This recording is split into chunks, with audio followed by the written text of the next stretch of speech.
Let's welcome to the stage here Asif Kapadia and Akram Khan. Thank you. Asif. Thank you. Akram. Asif is very good at this. He's a fine leader of conversation. So yeah, I'll let them take it away. Out of the way, Jay. Yeah, we'll run this one. Okay. Seems like it. Anyway, hello. Hi, everyone. Welcome. Thanks for being. What an amazing space to be in. I feel like Professor AK and Professor AK. We're running this session. We've collaborated. Akram is. What are you, Akram? What do you do? I'm a choreographer and used to be a dancer, but recently retired. Right. So. And what's the project that you worked on that we did together? Tell me. It's a piece that I was making for theatre, for the stage, called Creature, which was inspired by, and it's with the English National Ballet. They produced it, and I've worked with them over several years, have a long relationship, and lockdown happened, and they said, let's make a film, and that's how we connected. But the idea was to make a theatre, a dance version, and it was inspired by Wojciech, right, and a little bit of Frankenstein. So I started with Frankenstein, betrayed Frankenstein, and moved to Wojciech. Okay, right. So I'm going to ask a question because I want to know who's here. How many of you are filmmakers? Jesus. Any dancers in the room? No. Few. Any people who've seen contemporary dance or the ballet? Anyone who's seen anything I've done? Always the lowest. Always the lowest. Right. Okay. Fair enough. So what we're going to do is we're going to start with the trailer for the film, and then we're going to talk, and we've got a few clips that we'll show you, and we'll talk about how this particular... All filmmaking is collaboration. All filmmaking is a mixture of all of the arts. That's what makes cinema so great and incredible. It's writing, it's lighting, cinematography, editing, music, dance, everything, right? Dialogue. So, but this was an interesting one for me because we worked together in a way that I haven't really ever worked, because essentially you had two directors, I would say, making a film together, which is unusual. Normally that's a bad thing if that happens, right? Someone's going to get fired. So what we're going to do is we're going to show the trailer so you get a sense of it, and then we'll talk a bit about it. I just can't tell you how proud we all are of what you have done. The heavens have become a part of man's world.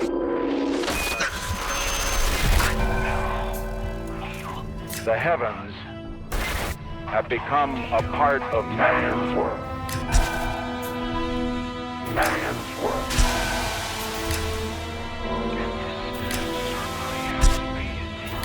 Have become a part of man's world. Silence.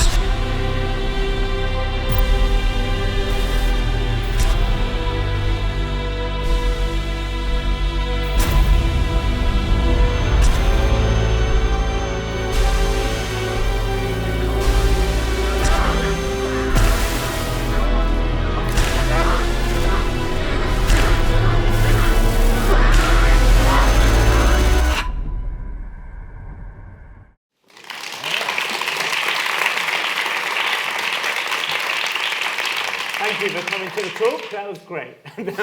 So, okay, what have we got there? We've got something unusual for me, anyway, because you've got Akram Khan, choreographer, and you have your style and your body of work, and then the English National Ballet, and what they're known for, and what they do, and then a bunch of filmmakers who came in last, me and my crew, and what we do. So what we're going to try to do is break it down, and if you could start off with, how does this piece come about? The English National Ballet contact you and say, create something new for us? Yeah, I mean, it's the back of, it's a trilogy, really. So we started with Dust, which is a smaller work. Then we went to, Tamara invited me to make Giselle, which was bonkers, because I thought, Giselle is so respected in this country. It's the most loved ballet. And I know I was going to get flack for being invited to do it. Why? Because I'm not from the ballet world. And the critics were quite, strangely enough, quite racist. They constantly asked me, why are you doing Giselle? And I was like, I was invited, but why are you doing Giselle? So when it's the third time, I was like, I just said, this is borderline racism. Right. But because I'm not from that world, the ballet world, or they see the ballet world in a very particular way, and Tamara was brave. She was really courageous. Tamara being the artistic director. The previous artistic director at the of English English National National Ballet. So she commissions you Yeah. to come up, because it was a huge hit, Giselle, It was, yeah. right? did well. And so then they're like, okay, so what are you going to do next? Yeah, and I didn't want to do another ballet. Right. Meaning another, not romantic, but a ballet that they know. Yeah. So, because I didn't want to do a part 2 or a part 3, and I didn't want to compare it to Giselle, so we went completely off tangent.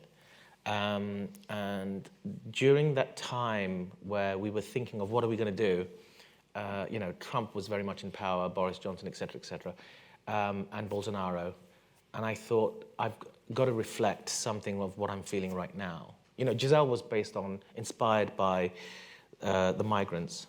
In 2015-16 when they were coming over, Right. and I was in a pub, and people were celebrating, watching football, and there was a screen, TV screen, bad TV screen, just in a corner, and we were just sitting there with my dramaturg and going, what do we do? What do we do? You know, who is So our what's Giselle? the dramaturg? Dramaturg is someone. It's a hard one to describe. It's a different language to film people. Yeah, it's just You're some- writer in a way.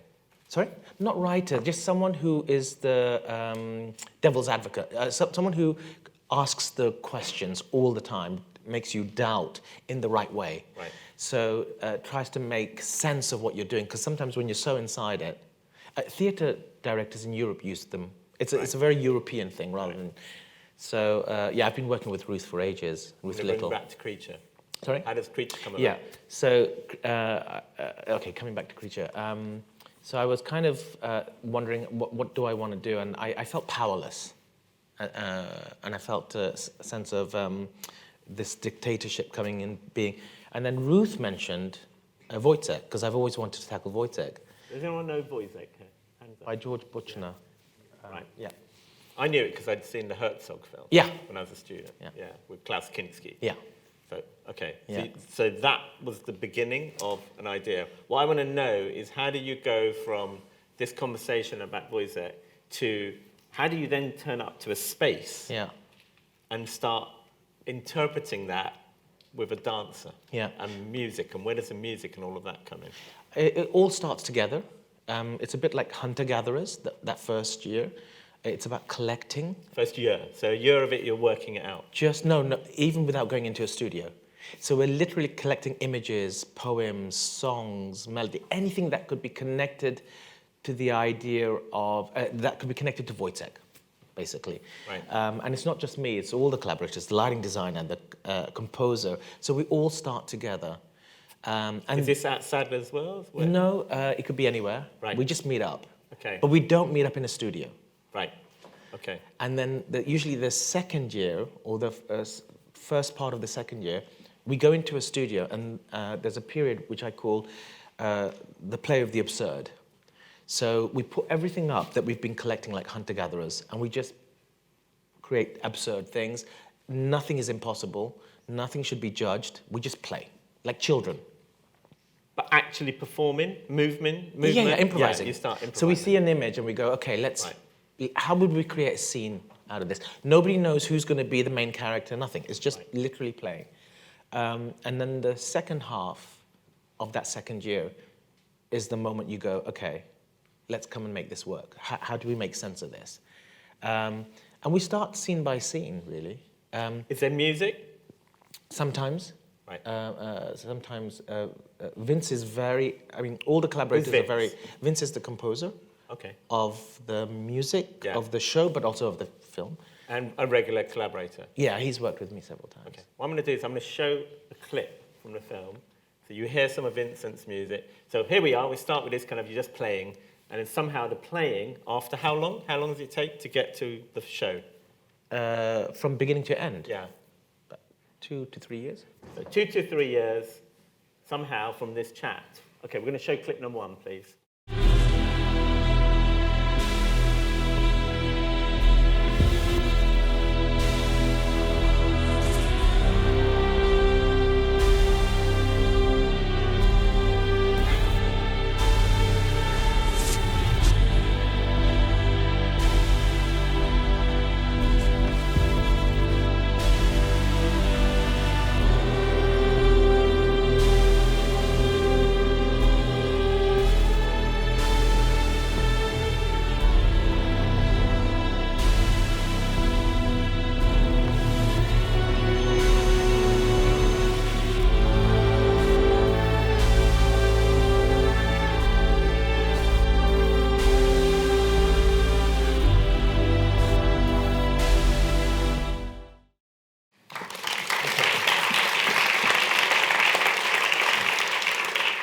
I mean, so I want to whiz through it, and then we can go back in detail, and then if anyone has any questions, we can then also have time for you to ask questions.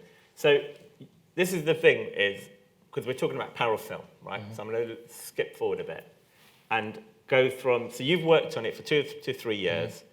At some point, and you're just minding your own business, there's the English National Ballet, you've got your dancer, you've got your score, it's all done.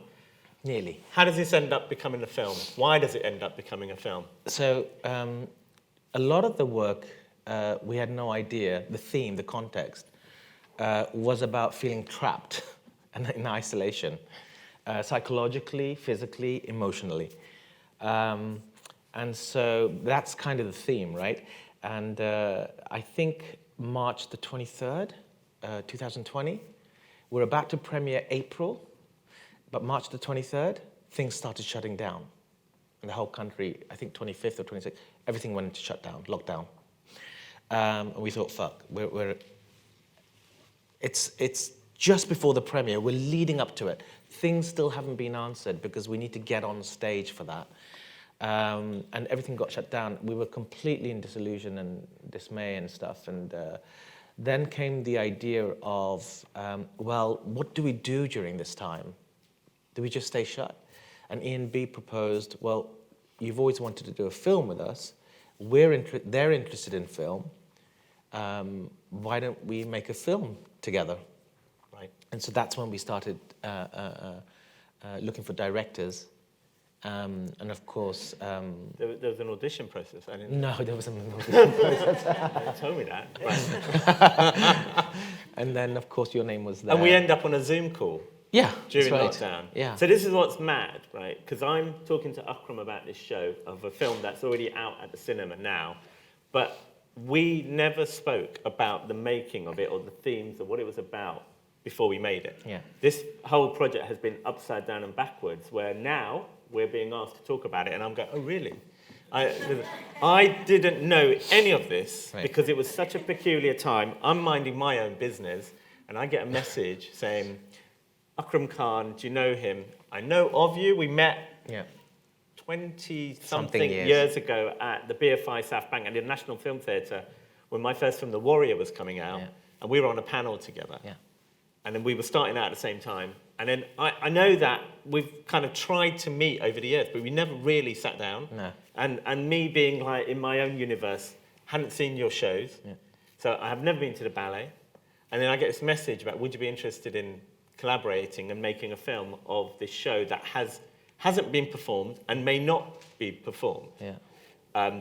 Deep in lockdown 1 initially, and then it went away, and then deep in lockdown 2, it came back again. Yeah. So we had a Zoom call. You were in your attic. I was on my sofa where I did for 2 years, did all work. It was a very peculiar time. I don't think the thing about dance that I found interesting, it's not like there's a script you're going to send out. It was just like, why don't you come along and have a look at it? And so the English National Ballet had this new building in the Isle of Dogs. It just moved from West London to East London. This brand new building, amazing building, empty. Because the dancers were not there, nobody was there. They had a full-size production space. So it was the same, identical as Sadler's Wells, which they didn't have, before they didn't have that. So you had the set, you had the costumes, you had dancers, you had the music, you had an orchestra, you had you, and no one was able to watch this. Mm-hmm. And as we know, the arts really suffered around that time. And I always think in filmmaking particularly, shit always goes wrong anyway, like everything, right? Shit goes wrong. And the job of the director, the job of the filmmakers, excuse me, is how do you react when something goes wrong? And don't panic. How do you turn the negative into a positive? And the interesting thing is this film would not exist were it not for coronavirus. And how that has also meant that we've actually spent time talking together and how that's affected kind of creatively both of us. Excuse me. So I go along to a rehearsal and you're still working on the show. So I sat on the floor and watched you work. At that point, just before the show's about to go out, in theory, what are you working on? What are you still there was still doing? a lot of holes in the dramaturgy. So we were trying to figure those things out. Because a lot of the What does scenes that were mean? there. What does that mean, the dramaturgy? Tell me what that means. In terms of the spine of the narrative, Right. you know, the undercurrent, the thing that takes it all the way through, the protagonist and the antagonist, and how the story is evolving. So we have scenes. That's the beauty of Wojciech, because he has scenes. George Buchner wrote all these scenes, but not in any particular order, which means they are a capsule in itself. So it gave whoever deals with it can switch the scenes around. And that's the beautiful thing about it. So we were just still shifting scenes. And when you shift a scene and you put scene 10 to scene 11 or scene 13, so scene 10 to scene 13, you need a bridge. So we were figuring out the bridges between, the transitions between scenes. And just so that, again, my reading of it is each scene has a piece of music. Yeah. So each sequence in a movie, I would call, there's a piece of music and then there's a dance. Yeah. And then within that dance, there's a story. So what we've just seen here, what was the conversation you would have had for that section of the story? It was the entry point of all the soldiers, kind of like his family, that he grew up with. So they were entering because they had left. But this is not in linear fashion, the film, because it's all in his head. So this is all imagination. It's already happened. All his experience with these soldiers has happened, except in this moment, this is not the truth. This is, he's assuming that these people are coming back for him to save him. Right. So is any of this written down? Do you actually write a script? Or does everyone memorize all of this as dancers? We give kind of like titles to a particular scene, so I make up titles. So we have some reference. We're talking about that scene, we're talking about this scene, rather than call it scene one, I found scene at the two. time, because I struggled to kind of know which section we were talking about, because everyone knew the name of the music. Mm-hmm. And then what I found was interesting is that within a piece of music, each dancer, each movement, it seemed like you give a name to each movement. The lead character, Jeffrey, who when you see it is amazing and incredible, seemed to have a word or a name for each thing that he did. I'm technical. Each thing that he did as a dancer seemed to also have a name, so you could refer to a particular moment. Because that's what I couldn't understand is how do you remember how to tweak something if you don't have anything written down? Yeah. No, we just create names. We just create codes. Right. Because a lot of the language is devised and it's created. So it's not like using existing language. It's devised on Jeffrey, it's devised on all the dancers actually. They create, they're the authors of the material. I just kind of, like a shepherd, I choose patterns and I shepherd, kind of take the sheep in this direction or that direction, depending on where I want the narrative. So in a sense, I play like a director rather than a choreographer. So, yeah. So what was interesting then, first time I go along to the rehearsal, because of the space at English National Ballet, there's no orchestra. Yeah. We have a rehearsal space like this. Now, traditionally, you'll have the audience there, say the stage is there, and there's an orchestra pit. At SAD as well as all theatres. So whenever anyone films a live show of opera or theatre or something, you've always got this hole that you have to manage if you're directing it. So generally, the camera's on the other side of the hole, and you have to shoot on a zoom lens, a long lens, or you are from the sides. And everything is designed to be seen from the audience's point of view, right? And I went along and I was like, I want to go on the other side. I want to go behind them. I want to look through the set. Or what if I'm on stage? And so the thing that I wanted to do, and I was kind of inching my way forward, is like, well, what if I go over there? Is that okay? What if I go over there? And so the whole thing for me was about trying to break it up into a film and for it to not be a kind of representation of the stage show. You were very good. Very early on, you just said, the film's a film. That's how I remember it. How do you remember that conversation going?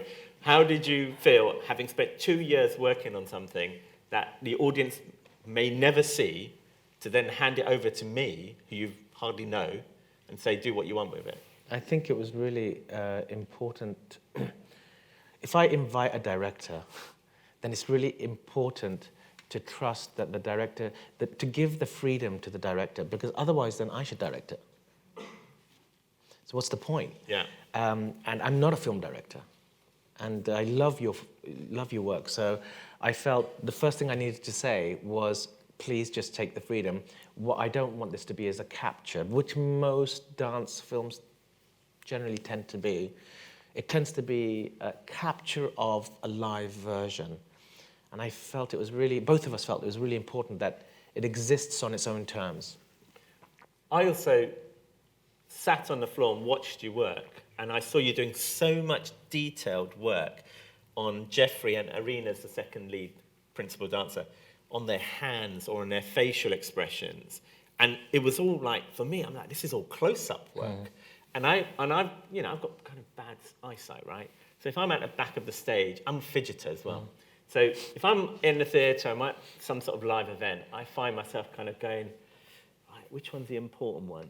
You know, and the whole thing about the stage is that you choose where you look. Who are you looking at? What's important to you? There's an amazing bit of group work going on there, but then there's something else going over there, which is... So when you do all of that detail with the dancers, are you bothered that a lot of people might not see it, or does everyone see it? How do you understand what the audience are going to be taking? What's more important to the audience, or does it matter? How do you deal with that thing? I think that like a camera chooses where the viewer sees it or what they're looking at.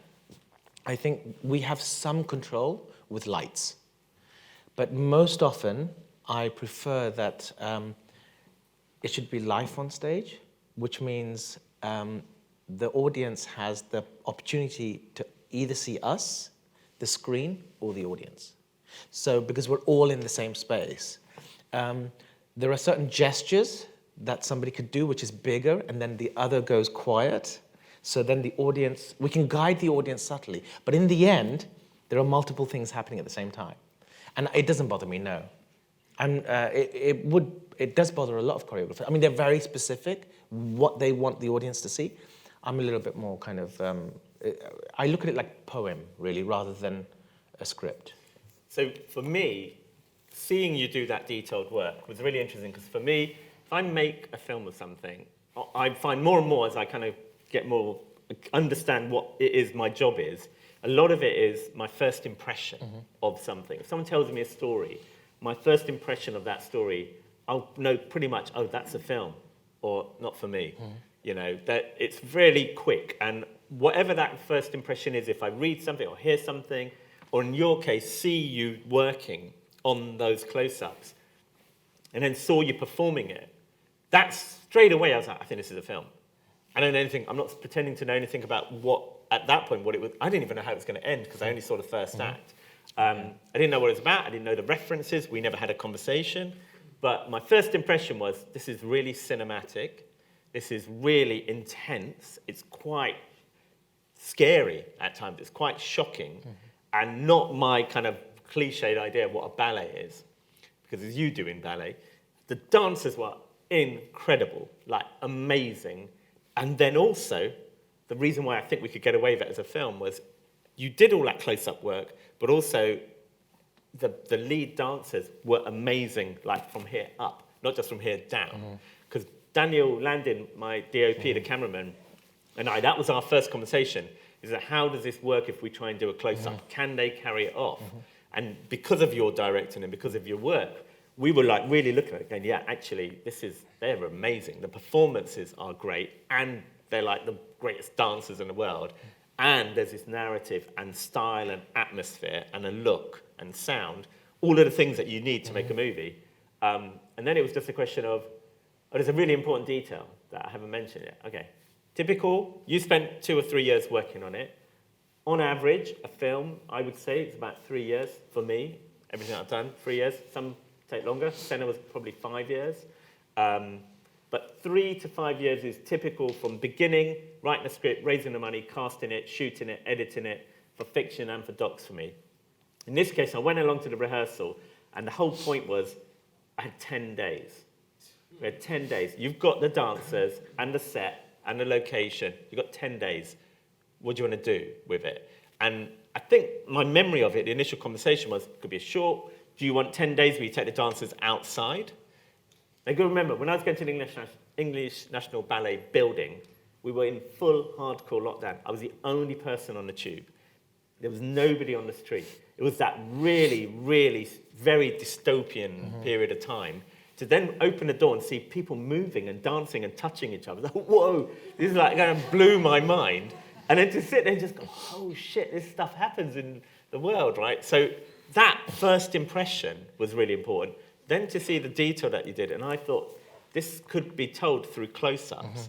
And the interesting thing for me then was, I think I can almost withhold the wide shot, which is the classic shot you see when people film theatre, is it's all about the wide shots, because, you know, the worry is you have to show the feet, you have to show the full length. Every shot has to be a long shot, because how can you show dancers without showing what their feet are doing? And I was like, but this is amazing. And then at times, I was thinking of, like, a lot of the group work is like foreground action or background action. They're wiping through frame. And then you decide when is the key moment to reveal the wide and when do you go back in and tell the story. So we're going to show you another clip. This is another clip with the two principal dancers, which shows you where we then said, well, what if we do this? What if we do this? Are we allowed to do this? So let's have a look at that.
So let's try and break that sequence down. Who are these two characters? Tell me what their story is, and what is it that you wanted to do with these two characters? So Creature is, Jeffrey is the creature, which is the lead character, but equally the second lead, or equal lead, is Irina, who plays Marie, like in Wojciech. So Marie is, in a sense, the caretaker, or the one who cleans the place. But she has a certain empathy towards him. He misunderstands that, mistakes that. And actually, she's the only one who, apart from his friend, offers any sense of warmth. Everyone else treats him like a science, a guinea pig. Or an animal. Animal. Right. And so he mistakes the intention and actually falls in love with her and is hugely dependent. So he is kind of seducing her in a way. She wants to get off the planet. She wants to survive. Oh, there's a theme. Yeah. So what do you mean get off the planet? In a dance, what, a ballet, what? So basically, this is inspired by... it's a weird one because originally we were looking at Frankenstein for a little bit, and the original story is, at the end of the story, Creature kills, I think, Dr. Frankenstein's beloved, and then goes to the Arctic. So our story starts at the Arctic. So we're in the Arctic. Yeah. Forgot that. Yeah. And it's in a science army kind of bunker, if you like, and they're doing experiments. Because we did some research that the final frontier, if you like, where all the resources are still there, is in the Arctic, right. Under the ice. And so the Russians have been there for years. The Americans and everybody else is just catching up. So can they survive in those conditions? And there were actual places, villages, they built. I've been there, yeah. Yeah, of course. Yeah. The Arctic, yeah. But you said something about leaving the planet. So there's a climate storyline in this as well, isn't it? It's about kind of temperatures rising, sea levels rising. And the air is toxic outside. Yeah. And the air is toxic. So there's a climate thing running through this. So you've got Wojciech, you've got Frankenstein, you've got climate. And then there's also this kind of group and this we've got idea Elon Musk as well. Well, I was going to say, leaving the planet. Yeah. So there's an Elon Musk, Bezos type thing going on as well. Yeah. Yeah? Okay, just so that you know context. Back to our two heroes. Yeah. So how do you come up, how does that all lead to that dance? How do you come up with that duet? I don't really know. I think we just improvise. Is the music there first? No. No. No, I kind of, sometimes it is, but most often it's not. I don't know, I was going through a phase of using, can I say, yeah, the soundtrack of Joker. It was really dark, and I loved the soundtrack, so I just kept playing it. And so that became the background and the soundscape. So we had no kind of pulse or anything, it was just a mood. And we just started improvising. I just said, look, you want to seduce her, you want to be able to convince her that together you'll get off this planet, and she should be moving away. And then sometimes she falls for you, and then she's like, no, I've got a responsibility. It's a case of a bit to do with having a duty in the army, your responsibility, your position, but at the same time, emotions getting in the way. Right.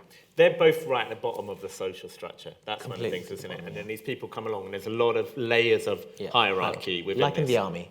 There's, like the army, but also, when I saw it, it felt very authoritarian. Yeah. It felt very dystopian. It felt like, there's some sort of political message here. Yeah. Was that a part of your conversation? And Always. you mentioned Trump and Johnson and various Bolsonaro, so that is... The major is those characters. Right. Yeah. And then there's an abusive kind of character, which is the major as well. Yeah, and there's an element of his relationship to Marie is very much the relationship.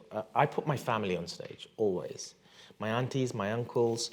My father is usually, he passed away last year, so he is usually, if I need rage or anger, I put him on stage. If I need purity or poetry or something that I look up to, I put my mother. I grew up with a father since the age of 7. He would whisper in one ear, "You will amount to nothing." I think he was a very frustrated man. So he would, like a mantra, every morning say to me, "You will amount to nothing," because I never got into private school. And all my generation, Bangladeshi kids, are all doctors now, and engineers and lawyers, and so they all went to private school. I never got in. In the other ear, my mother always whispered, those who say you will amount to nothing are actually afraid of what you can actually become. So I grew up with this, thank you. So I grew up with this two opposite kind of beliefs. Conversations before we made this. That's great. Thanks, Charles. Go on. And then my sister is when I'm completely confused. If I need that intention, then I put my sister, I put my aunties and uncles. So you think of them when you're coming up with a sequence? But also with Jeffrey and Irina. Who's Jeffrey in this then? Jeffrey's the creature? Yeah, but which member of your family? Oh, no, Next door neighbour? Not mine. Okay. No, I say to him the context, the intention of what I'm looking for. I tell him not to tell me. You don't need to, this is not therapy. You don't need to tell me, but you need to connect to your childhood. You need to, if there's an abusive moment, you need to connect to your truth. I don't want you to act, because I was mentored by Peter Brook, the theatre director, since I was 13, right? So a lot of the process of working with actors is very much from him. So I always go back to childhood memories, because that's my truth, and that's how I see the world through those lens, the experience. So Jeffrey has his own, Irina has his own, but really the relationship between Major and Marie, for me, was my father and my mother. Right. What's interesting is when I've shown the film to people, some people say it's about colonialism. Some people think, there's lots of kind of different versions of power. One person saw it and said the kind of Major, they saw Harvey Weinstein. This person who comes along, very powerful man who just says to the women, I'll make you a star. And because there's this moment which you see where they point upwards, and different people have their own readings of what does that mean? Like, some people think it's flying away and, destroy the planet and we'll go to another planet, we'll just start all over again and leave all the shit behind, and or I'll make you a star, which I thought was kind of interesting. Okay, so again, coming back to how does it become, so you discussed Frankenstein, you've got a table. How does that then become this duet? And how long would you have spent coming up with a dance that is going to be two people on a table doing this dance? Which, of course, is amazing when you're the audience seeing it from the front. I decided there were 3 points where I wanted to kind of go around the characters and do a 360 kind of heighten it and to kind of make that relationship, kind of build it up. Because there's other things going on stage, not in this case necessarily, but there are other things going on stage when Creature and Marie are together. And I was like, I think that, for me, without us really talking, that's the story. I'm going to focus on them. But it's also dangerous to then move the camera behind them and around them because it's not designed to be seen from behind or the side. So tell me about how you first come up with that choreography. And then secondly, when I then turn up saying, well, I'd love to go around them. And you go, what is really going on through your head? So how we got onto the table, I can't remember. To be honest with you, it's all sketches. It's really a conversation between the dancers and me, and Maven, who's We haven't talked about metaphor. That's the thing. You need to maybe explain your... Because when I've asked you questions about what's this about, you'll say... No, a lot of my work is a visual metaphor. So it's very suggestive. Unless unless I speak about it, and we just spoke about it, that Major was my father, Trump, nobody would necessarily... I don't hit things on the nail, it's all suggestive. It's like a poem. It's a big poem, long poem. But with the dancers, they would improvise, and then I might go, oh, why don't you get on the table and try something there? And or they might suggest, can I get on the table? I can't remember. Everything becomes a blur of who originates the idea, and that's the beauty of the way we work. Right. It's really a collaboration. Yes, in the end, I lead it choreographically or directorially, but who comes up with the idea? Sometimes it's the lighting designer. Sometimes Michael would say, why don't you get on the table and I have this special light? Right. Okay, let's try that. Right. So that's how it works. So everything becomes a blur, the process. So I can't say, how did this process come about? I think generally when something goes wrong, everyone remembers whose idea it was. And when it's good, we all came up That's with true. Ladies and gentlemen, Asif Kapadia, Akram Khan.